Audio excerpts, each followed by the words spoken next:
Assalamualaikum warahmatullahi wabarakatuh. Kita jumpa lagi di channel Nara Sawiji.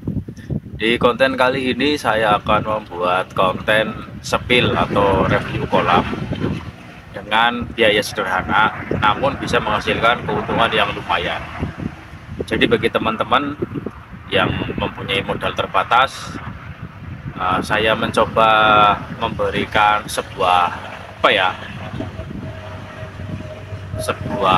video dengan harapan bisa menginspirasi teman-teman supaya bisa berbudidaya lele dengan biaya yang rendah ya teman-teman.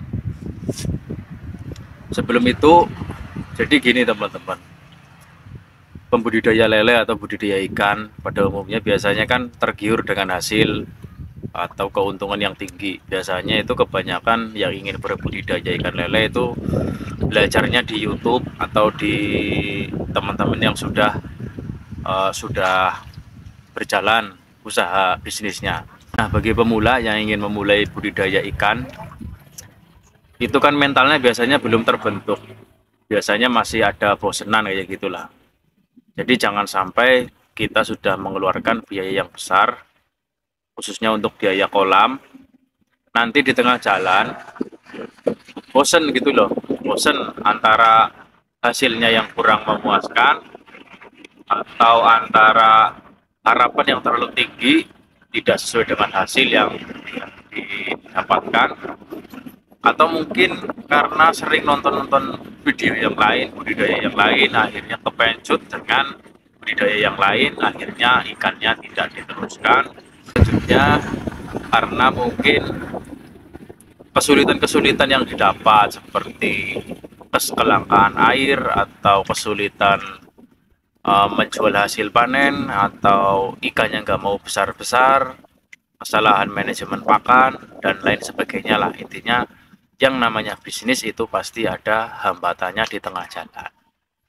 Nah, maka dari itu bagi pemula yang ragu-ragu nih, yang ragu-ragu pengen budidaya ikan, ya tapi gini teman-teman, ya yang seperti di video yang sebelumnya yang sudah saya upload itu ada kolam beton yang harganya puluhan juta. Dia adalah orang yang berada lah ya, yang jelas orang yang berada. Dia mampu membuat kolam senilai puluhan juta. Itu untuk kolamnya, pasti di belakangnya juga masih punya cadangan dana lagi ya. Mungkin kita punya kolam-kolam doang, terus kedepannya nggak punya dana lagi untuk beli bibit dan pakan dan lain sebagainya. Seperti itu teman-teman. Maka dari itu dengan biaya yang besar untuk kolam, takutnya bosan nanti di tengah jalan kan sayang kolamnya. Maka dari itu untuk menguji mental teman-teman atau untuk menguji kira-kira bisnis perikanan itu prospek apa enggak, saya tawarkan kolam yang sederhana dulu. Nanti kalau dirasa sudah bagus, mempunyai prospek yang bagus, dan teman-teman sudah mempunyai feel atau sudah mantep senang dengan budidaya ikan itu sendiri, silakan di-upgrade lagi kolamnya. Seperti itu. Jadi kolam beton atau kolam apa gitu loh. Ini bagi model yang terbatas ya teman-teman. Jadi kalau teman-teman sudah yakin banget 100% nggak pengen coba-coba pokoknya sudah mantap, ya silahkan, dana ada, silahkan langsung bikin kolam yang bagus, kolam beton yang bagus. Kalau kolam yang saya mungkin dana rendah, cuma banyak perawatannya ya, seperti rawan bocor seperti itu teman-teman. Tapi ya perlu diingat kembali, kolam beton pun juga rawan bocor. Semua kolam pasti rawan bocor, tergantung bagaimana kita nanti. Tapi dibandingkan dengan kolam yang saya ajukan ini, yang saya kontenkan ini, ya kolam beton pasti lebih bagus. Samping karena biayanya lebih mahal juga lebih kuat dengan kolam yang saya tawarkan. Nah, kolam yang saya tawarkan atau yang saya videokan ini adalah kolam kombinasi plastik UV dengan bambu, dan pembuatannya tanahnya itu digali sedikit ya, seperti itu. Gimana videonya? Simak terus video ini sampai tuntas. Jika ada pertanyaan atau saya belum sempat menyampaikan sesuatu, teman-teman ada yang ingin bertanya, silahkan tulis di kolom komentar saja ya teman-teman. Oke, jangan lupa untuk subscribe like dan komen ya. Ayo kita mulai. Nah, ini dia guys kolam yang saya maksud. Ini adalah kolam bambu dengan kombinasi plastik UV dengan biaya yang rendah. Nah, ini sudah bertahan 4 tahun ya teman-teman, jadi ini lumayan awet. Namun di dalam 4 tahun itu juga sudah mengalami beberapa kebocoran, jadi nggak mulus ya, nggak mulus 4 tahun nggak ada masalah, tetap ada kebocoran, dan kebocoran itu sudah saya tangani menggunakan lem yang seperti yang sudah saya upload videonya di konten saya yang lain. Nah, gini teman-teman. Nah, ini proses pembuatannya seperti yang sudah saya sampaikan tadi. Ini, oh ya sebelumnya saya terangkan dulu ya. Ini lebar panjang atau dimensi kolamnya, kalau nggak salah itu sekitar 2,5 kali 4 meter kalau nggak salah ini. Apa 2,5 kali 4,5 lah, intinya segitu ya teman-teman. Nah, luasnya 2,5 kali 4, dan kedalaman kolamnya, kedalaman air itu 50 cm, dan untuk kedalaman kolam 70 cm. Nah, seperti ini. Nah, untuk pembuatannya saya menggali teman-teman, menggali nih buktinya ya. Nah, ini.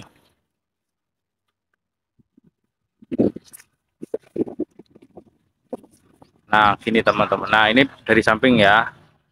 Saya gali ini 25 cm dengan cangkul. Nah, galiannya itu saya pakai untuk tanggul samping. Tanggul samping seperti ini, tanggul samping. Nah, tanggul samping kayak gitu. Sama ini tanggul samping. Dan saya tambahin dengan bambu seperti ini ya, teman-teman. Nah, ini bambu, menggunakan bambu dan anyaman seperti itu. Gunanya apa? Gunanya agar kolam itu tidak rata dengan tanah ya. Jadi kolamnya sama tanah itu di atasnya seperti ini. Walaupun kelihatannya pendek seperti ini kalau di atas, tapi dia masih dalam lagi. Nah, kenapa tidak boleh rata dengan tanah? Kalau rata dengan tanah, nanti dikhawatirkan banyak sekali hewan-hewan yang masuk ke dalamnya, seperti tikus, ular, dan lainnya lah ya, kadal dan lainnya. Nah, terus kalau kayak gini apakah nggak ada yang masuk? Nah, kalau kayak gini tetap biasanya kadang ada yang masuk, cuma nggak separah jika kolam itu rata dengan tanah. Nah, seperti itu ya teman-teman. Jadi digali, setelah digali dipasang bambu seperti ini ya, bambu. Nah, ini saya menggunakan bambu. Nah, untuk rincian biayanya cukup murah. Ini plastik UV ukuran 4 kali berapa nih, 4 kali 6. 4 kali 6 itu berarti kita ngambilnya 6 meter. 6 meter dikali dulu waktu itu harga 30.000. Berarti untuk plastiknya sendiri itu 30.000. Dan untuk bambunya ini saya kebetulan bambu bekas bikin rumah. Jadi biayanya gratis untuk bambu. Tapi kalau mau beli itu kalau nggak salah sekitar satu batangnya itu 18.000. Jadi kalau misal beli 3 ya kalikan sendiri, 18 kali 3. Nah, sekarang kita tambahkan biaya plastik dan bambu. Dan ini jangan lupa teman-teman perhatikan. Nah, ini tahu kan, ini adalah bahan banner. Bahan banner ini digunakan untuk lapisan luar, lapisan paling luar untuk kolam dengan plastik UV. Kenapa? Kalau misalkan nggak dilapisin seperti ini, kolamnya kurang awet. Jadi saya pakai banner seperti ini, nih banner bekas. Ini per meternya harganya 5.000. Itu ya 5.000 dikali 4 kali 6 lah, intinya seperti itu. Berapa lagi? Nah, biayanya kan cukup murah, itu nggak sampai 500.000 sudah dapat kolam sama bibitnya sekalian. Nah, ini saya gunakan untuk budidaya ikan nila.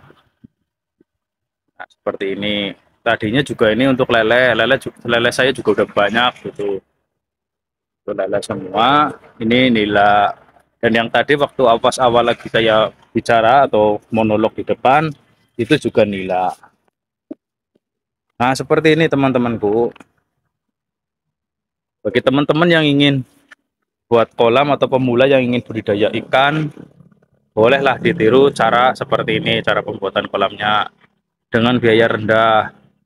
Nah, ini keuntungannya apa? Keuntungannya satu, biayanya rendah. Yang kedua, mudah dalam pembuatan. Ini proses pembuatan ini saya membutuhkan waktu 1 hari saja, nggak lama-lama. Itu kemudahannya. Yang selanjutnya, kalau kita bosen, kalau misalkan dalam berbudidaya ikan kita bosen, kita gampang meratakannya lagi, membongkarnya, intinya lagi membongkarnya gampang, nggak ada apa namanya, bekas-bekas dari puing-puing kolam itu. Nah, selanjutnya untuk plastik UV-nya juga, misalkan kita bosan juga bisa kita jual bekasan atau kita pakai untuk atap gubuk lah, atap gubuk kayu atau gubuk apa terserah. Jadi masih ada gunanya lah. Untuk bambunya itu bisa digunakan untuk kayu bakar gitu lah. Udah tepo sih, udah apa namanya, ya udah tepo lah bahasa sininya. Nah, untuk kekurangannya ya seperti yang saya tadi sudah sampaikan. Kekurangannya itu cepat bocor. Biasanya kalau ada gangguan hama seperti tikus, atau kalau tikus biasa ya tikus sawah, itu biasanya cuma hanya lewat.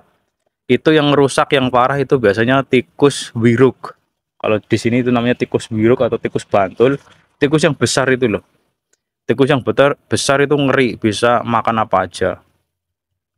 Gitu. Di sini makanya kalau teman-teman kolamnya seperti ini, harus rajin-rajin membersihkan rerumputan yang ada di samping kolam. Jangan biarkan rerumputan itu rimbun. Nah, ini saya kemarin sudah bersihkan. Minimal itu, nah minimal itu seperti ini ya, minimal banget. Nah, minimal seperti ini. Jangan sampai rimbun banget. Kalau rimbun banget, nanti biasanya buat rumah sama tikus. Nah, kalau tikus kan suka melubangi tanah. Nah, ketemu ini ketemu ini biasanya nanti digigit. Jadi seperti itu. Kalau misalkan kolam ini nggak usah ditanamin macam-macam, apalagi tanaman yang buahnya di dalam tanah seperti ketela, terus singkong, itu jangan ya, untuk menghindari rumah tikus itu sendiri. Seperti itu ya teman-teman. Untuk rincian biayanya nanti saya tulis di akhir video saja, ini biayanya berapa dan membutuhkan berapa ribu ya total biayanya. Seperti itu saja ya teman-teman. Untuk video singkat, semoga menjadi pilihan atau opsi bagi teman-teman yang bingung nih, pengen bikin kolam seperti apa tapi modalnya terbatas. Nah, mungkin kolam seperti ini bisa menjadi solusinya. Tapi teman-teman jika sudah yakin nggak akan apa namanya, udah yakin 100% nggak akan berpaling, nggak akan bosan dari budidaya ikan, ya silahkan bikin yang bagus saja dengan biaya yang cukup tinggi. Biar nanti di tengah jalan nggak ada perbaikan-perbaikan seperti tempel menempel seperti itu. Intinya langsung jadi. Itu ya teman-teman. Bagaimana menurut teman-teman? Silahkan putuskan sendiri. Sekian videonya. Assalamualaikum warahmatullahi wabarakatuh. Jika ingin mereview kolam saya yang lain, silakan tulis di kolom komentar saja ya. Ini ada kolam yang lain. Ini yang sudah saya beri review. Oke, sekian. Assalamualaikum warahmatullahi wabarakatuh.